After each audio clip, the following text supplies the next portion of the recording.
inexpliquées, histoires insolites, énigmes non résolues, mythes et complots. Vous savez que moi, si j'ai accepté de travailler ici cet été, c'est en attente de ces moments exceptionnels où je rencontre Christian Page pour tous ces mythes et complots. Christian, tu fais ma semaine. Ah ben merci beaucoup, Jean-Luc. C'est gentil, hein? Ouais, c'est pas sûr que c'est vrai, même comme tes mythes et complots. Ouais, c'est comme c'est un tapis rouge, c'est un tapis rouge. Écoute, Jean-Luc, j'écoutais tes intervenants, ta ligne ouverte, les intervenantes qui parlaient, puis on parlait beaucoup de voyage. Mais aujourd'hui, c'est un peu, je dirais, c'est une chronique sous l'égide du voyage. Je vais te faire voyager beaucoup sur Terre et aussi dans l'espace. Ben oui. On va commencer sur Terre, si tu veux. Pas sur les aires d'Air Transat. Non, pas sur les aires d'Air Transat. OK. Mais peut-être des destinations polynésiennes qui sont offertes par Air Transat. Oh. Mais tu sais, Jean-Luc, quand on parle de l'histoire, hein, dans les ouvrages archéologiques, tout ça, même quand on était gamin, on lisait toutes sortes de trucs. Oui. Et il y a des énigmes. On sait que plusieurs civilisations ont développé des éléments communs, même si ces civilisations ne pouvaient pas avoir de contact entre elles. Okay. Je pense notamment au Pérou, on le sait, les Incas ont construit des murs, des cités, et on retrouve le même genre de maçonnerie, par exemple, sur l'île de Pâques. Et là, on se dit, les Incas n'avaient pas les moyens de se rendre sur l'île de Pâques, ou les gens de l'île de Pâques, qui s'appellent les Rapa Nui, n'avaient pas les moyens de se rendre au Pérou pour montrer aux Incas comment ils faisaient. Donc, comment on explique ce genre d'éléments communs? Pourquoi les Égyptiens ont-ils construit des tombeaux en forme de pyramide, et les Mayas d'Amérique centrale ont également construit des pyramides? D'où vient cette idée de la construction identique? Est-ce que c'est quelque chose d'inné ou c'est quelque chose qui a été échangé par des connaissances? Alors, en particulier, dans le cas de la Polynésie et l'Amérique du Sud, on retrouve beaucoup d'éléments communs.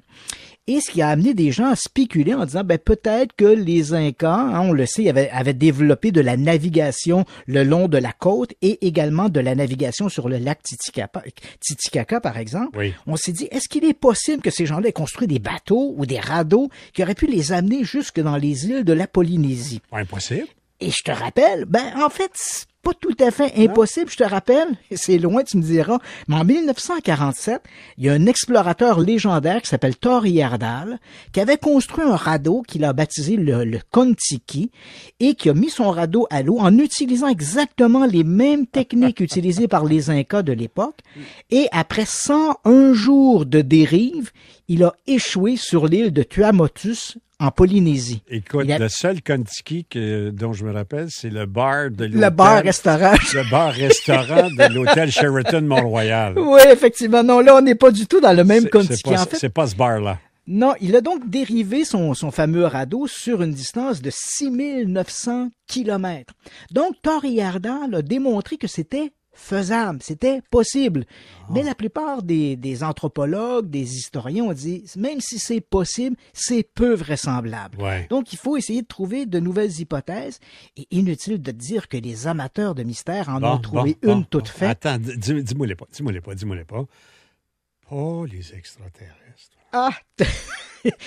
C'était tout à fait raison. C'est la théorie qu'on appelle sous le nom de la théorie des anciens astronautes. Il y a même une série documentaire très populaire à la télé. C'est les paillettes.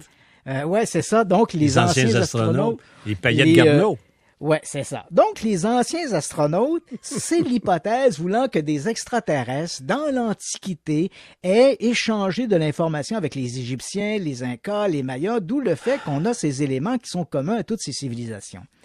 Mais là, voilà qu'un article publié dans le très sérieux magazine Nature vient de jeter un pavé dans la mare des théoriciens de ces contacts extraterrestres. Eux autres, ils l'ont la réponse, là. Nature. En fait, il s'agit d'un article qui est signé par une poignée, là, je l'ai lu. Écoute, il doit y avoir une trentaine de scientifiques qui ont participé à l'étude. Ce qu'ils ont fait, ils ont pris un échantillonnage sur 800 personnes qui sont des gens du peuple andin qui vivent le long de la côte de l'Amérique du Sud, donc des autochtones locaux, ils n'ont pas de descendance espagnole là, à partir de l'arrivée des conquistadors. Et ils ont comparé leur ADN à l'ADN des insulaires qui vivent dans les îles de la Polynésie. Et crois-le ou non, ils ont découvert des ramifications au niveau des gènes. Ces gens-là ont des ancêtres communs et on peut même mettre le doigt sur à peu près l'époque où ça s'est produit, c'est-à-dire à peu près il y a aux alentours de l'an 1200 après Jésus-Christ. À cette époque, les Polynésiens, les peuples insulaires, se sont lancés dans de très, très grands voyages d'exploration. Ils ont visiblement découvert l'île de Pâques, ils ont découvert l'archipel des îles Hawaï, ils ont découvert la Nouvelle-Zélande, et visiblement, ces gens-là se sont rendus jusqu'en Amérique du Sud. C'est donc pas les Incas qui sont allés vers la Polynésie, mais les Polynésiens qui sont venus vers les Incas. Il y a eu donc... Ils se sont fait des cousins puis des cousins. Il y a eu des échanges culturels, probablement également sexuels. Voilà, parce comme on a des ramifications ADN, bien sûr, il y a eu un métissage entre ces populations. Donc maintenant, on a une preuve scientifique indéniable, la preuve ADN, qu'il y a eu des contacts passés entre les peuples andins de l'Amérique du Sud et les gens de la Polynésie. Il ne faut donc pas s'étonner que certains éléments architecturaux se retrouvent, par exemple, chez les Incas, et on le retrouve, par exemple, en Polynésie ou dans l'île de Pâques. Il y a même des mots qui sont assez commun, j'en ai un ici pour toi. Ah oui? En Polynésie, la pomme de terre s'appelle la kumala. Et en Équateur, les autochtones, les gens, les natifs de l'Équateur appellent la pomme de terre le kumal. Donc, kumala, c'est pas loin, ça, là. Kumal. Donc, on voit qu'on a des mots qui sont très semblables. Ils ont échappé une lettre en jouant au Scrabble, là, mais... Voilà. Ils ont développé aussi des outils qui sont assez semblants. Par exemple, pour battre du blé, ils ont une espèce de bâton en bois qui frappe pour dégager les grains. On retrouve un fléau, ça, là. Oui, on retrouve ça en Amérique du Sud et on retrouve ça également en Polynésie, le même genre d'outils avec des noms très semblables, la même utilisation.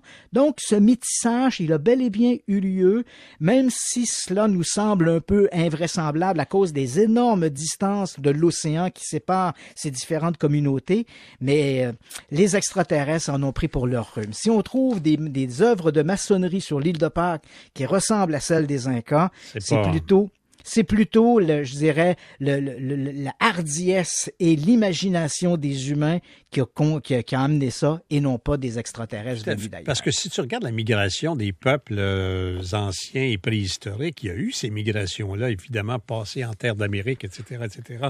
Alors donc, c'est plausible là, que ces gens-là aient fait ces excursions et ces aventures. Oui, la problématique ici, c'était l'océan. On était plutôt d'avis que les peuples de la Polynésie, ou comme ceux d'Amérique du Sud, n'avaient pas développé un art maritime suffisamment développé pour pouvoir se permettre de très, très longs voyages dans l'océan.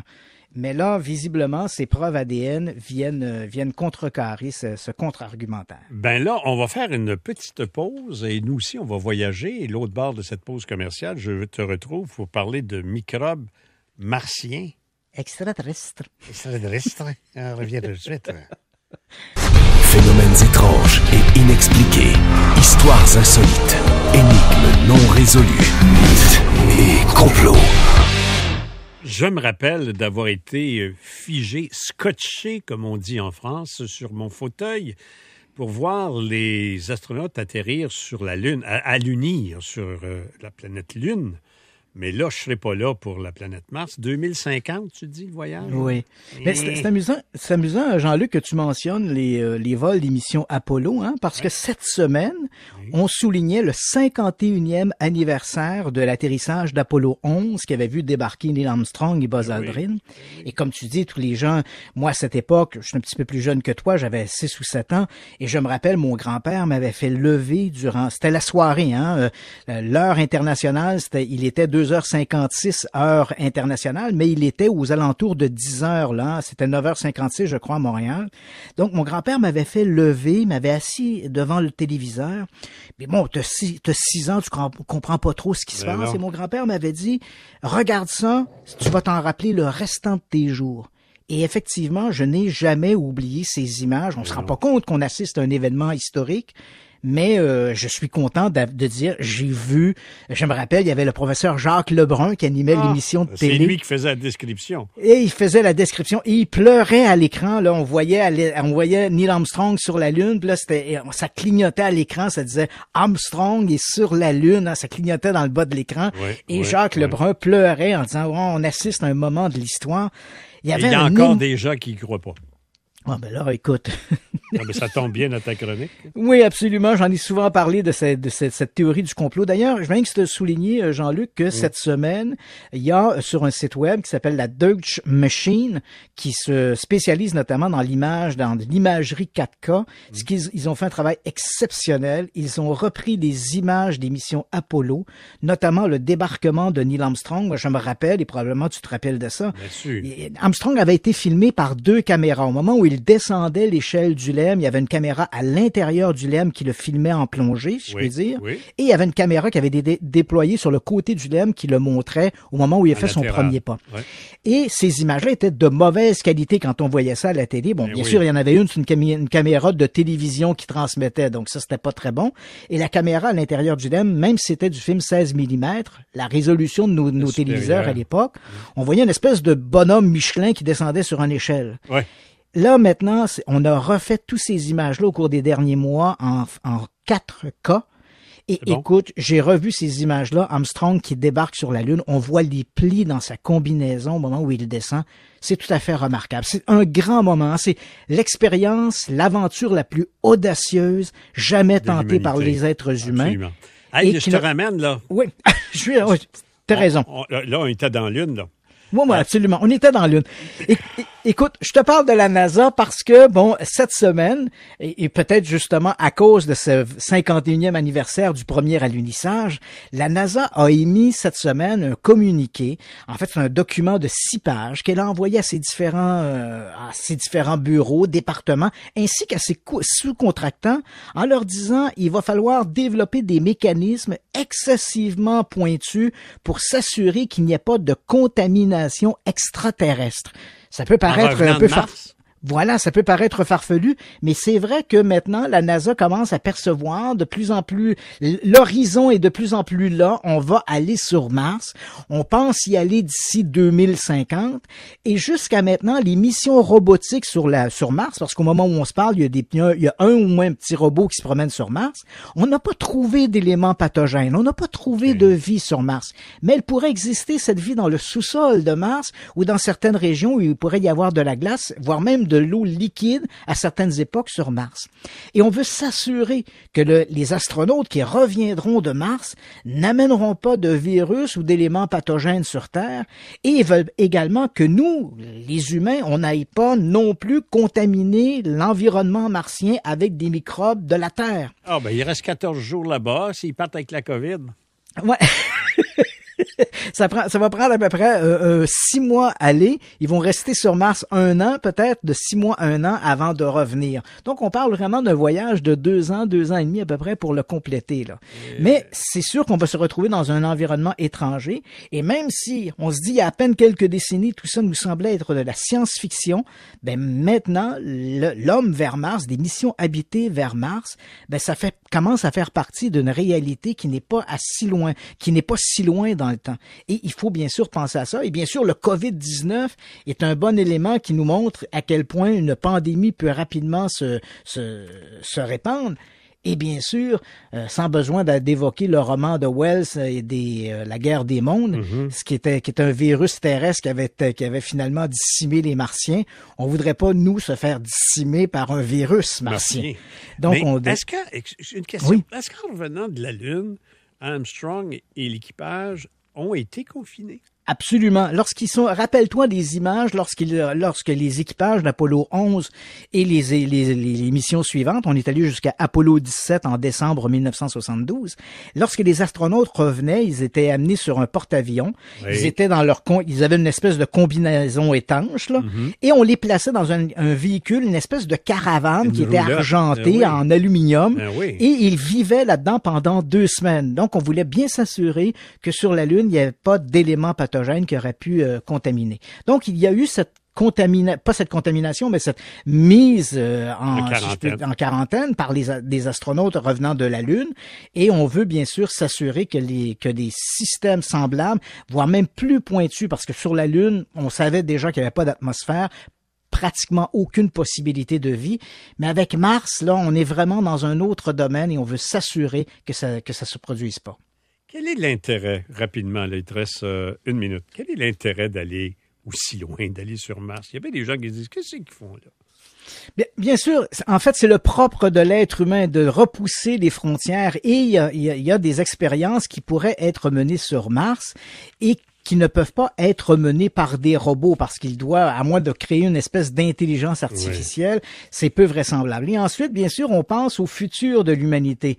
Bientôt, c'est Stephen Hawking qui disait, dans 150 ans, si on n'a pas trouvé le moyen de déplacer des humains, la Terre sera surpeuplée. Exact. Il faut penser à autre chose.